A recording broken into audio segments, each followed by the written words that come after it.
Salut les amis! Alors aujourd'hui, à part le fait que c'est la fête du travail et qu'en cette belle année 2021, ça ne pouvait tomber qu'un samedi, ça y est, je suis à la moitié de mon internat. On ne débouche jamais de champagne pour les moitiés d'anniversaire. Il n'y a pas de fête de saltimbanque, de trompette ou de cornemuse pour fêter la moitié. Et finalement, aujourd'hui, ce n'est pas plus mal que les cloches ne sonnent pas pour accueillir cette moitié. Parce que le ciel gris de Bordeaux fait écho au pincement de mon cœur. Et que j'ai eu beau repousser la dernière minute à demain et m'arc-bouter contre cette fin de semestre en refusant presque d'écrire ce texte, ça y est, c'est fini. Terminé, point final, légiste c'est à vous, les réas dégagés, terminus, tout le monde descend, la passe, adieu, son équipe au revoir, les couloirs balayés et Saint-André à jamais. Permanence d'accès aux soins, passe pour les intimes, un minuscule service au sein de l'immense CHU. Une passe fixe, une passe mobile, 5 médecins, 4 infirmières, 3 assistantes sociales, 2 agents d'accueil, une psychologue et une interne. Oui, bonjour, c'est Cassandra dans la passe. Être là pour ceux qui n'ont pas la carte verte, cette carte vitale, ce sésame d'accès aux soins. Essayez de comprendre, essayez de soigner quand ils essayent de survivre et avoir l'impression de ramer à contre-courant contre leur situation merdique qui te place toi, médecin, au dernier rôle de leur distribution de tragédie. On croit que parler précarité et migrants, c'est forcément parler politique, mais je m'en fous. 6 mois après, la seule chose que je comprends, c'est que je comprends pas la crise migratoire. Trop compliqué. Par contre, savoir qu'il existe 3 Guinées les placer sur la carte du monde, demander à un Afghan s'il parle farsi ou dari, et savoir qu'il existe une sortie vocale pour le bulgare en Google Discussion mais pas pour le roumain, ça oui, je sais. Alors, chaque matin, je me suis levée pleine d'entrain. Je n'allais pas changer le monde, oh là, non, mais j'allais être là où on a besoin de moi. J'allais participer à l'invention d'un système D, d'une médecine rock'n'roll, du Far West en plein 21e. Parce que pour les hors-système, t'as pas le choix. Faut se sortir les doigts et avoir du doigté pour pas se tromper. Persévérer quand personne décroche. Demander conseil et relancer. Adapter et s'adapter. Proposer et refuser. Revisiter les recos et reconnaître leurs limites. Devenir prince de la débrouille pour pas se faire embrouiller. Devenir ce lien entre leur monde et la santé. Voilà notre job. T'es ni Wonder Woman, ni Dr. Grey, ni Mère Teresa, t'es tout bonnement une brique de Lego avec plusieurs faces. Médecin, AS, IDE, Google Trad, Google Discussion, Google Maps.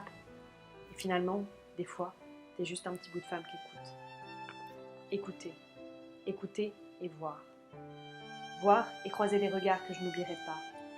Parce que là, derrière leur masque, derrière cette barrière de la langue plus infranchissable que les montagnes de l'Himalaya, il reste une chose qui transcende les cultures et traverse les brumes de nos cerveaux. Le regard. Le regard noir des Afghans qui droit se tiennent et leur langue fleurie déverse des horreurs sans que leurs corps immobiles ne bougent, alors que la nuit leurs yeux roulent sous leurs paupières à cause des cauchemars. Le regard méfiant des Algériens, seul peuple pour qui leur origine semble être une évidence. Du coup, vous venez d'où, monsieur? Algérie.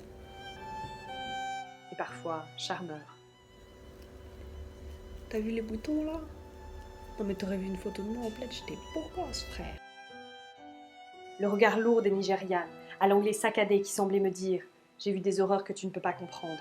Because one day in Libya is like 100 years in hell. » Le regard gratifiant des Roumaines qui, après chaque consultation, m'ont béni alors que je ne comprenais rien et que je leur disais surtout du Doliprane et on se revoit avec un interprète.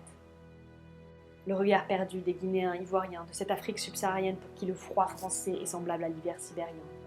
Ils fuient presque tous. La politique, la pauvreté, la famine, la guerre, que sais-je. Et toi, petit interne, tu restes immobile, soudé à ta chaise.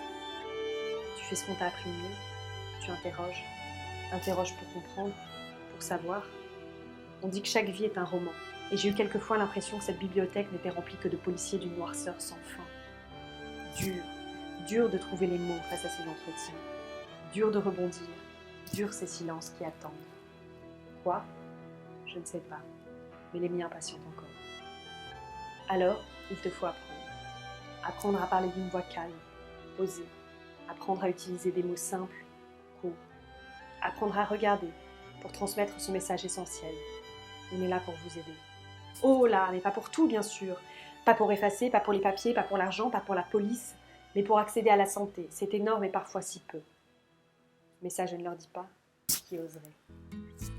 Allez, vous allez me dire, t'es trop sérieuse, Cassandre. Il est trop triste ton texte, il est trop triste ton stage. Mais non, voyons, puisque je vous dis que je suis tombée amoureuse de mon équipe de choc, J'ai fait partie d'une Dream Team pendant 6 mois et bon Dieu, comment je vais faire sans eux? Pourquoi eux restent et moi je pars? Privée de dessert, privée de bac à sable, privée de goûter, jeune fille, alors qu'importe si je suis punie, puisque qu'est-ce qu'on a ri ensemble? Et c'était bien d'aller travailler avec des gens bien, qui s'aiment bien, tout simplement.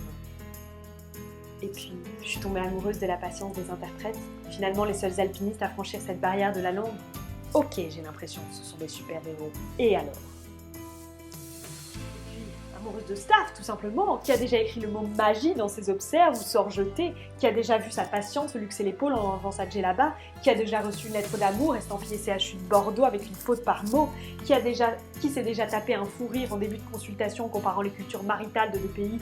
Non, je ne suis pas mariée, je suis pas médecin, enfin presque. Voilà pourquoi je suis Maître G. Voilà pourquoi j'ai été si heureuse pendant ces 6 mois. Voilà pourquoi je sais que ma vocation, elle est là. Alors, merci. Merci 1000 fois. Merci Marie, Ronan, Karine, Margot, Aurélie. Merci Pierre, Claudia, Sandra, Auria. Merci Augustin, Sophie, Clio, Teresa et Fred. Merci. Bordeaux, pour une Toulousaine, c'était pas un pari gagné. Et pourtant, j'ai l'impression d'avoir touché le jackpot. Peut-être que c'était ça, être adulte à la fin. S'émerveiller, apprendre et aider. Être épanoui dans son job, équilibré dans sa tête, aller courir 20 bornes parce qu'on peut, ouvrir une bouteille de vin parce que... Ah non, juste pour rien. Ou si, parce que le son d'un bouchon qui saute. Peut-être que c'était ça être médecin. Rester humain avant tout. Mais bon, rassurez-vous tout de même, je panique encore pour les traitements pour l'asthme, je vis en colocation et mon père fait ma déclaration d'impôt. Tout va bien, jeune padawan, la route est encore longue.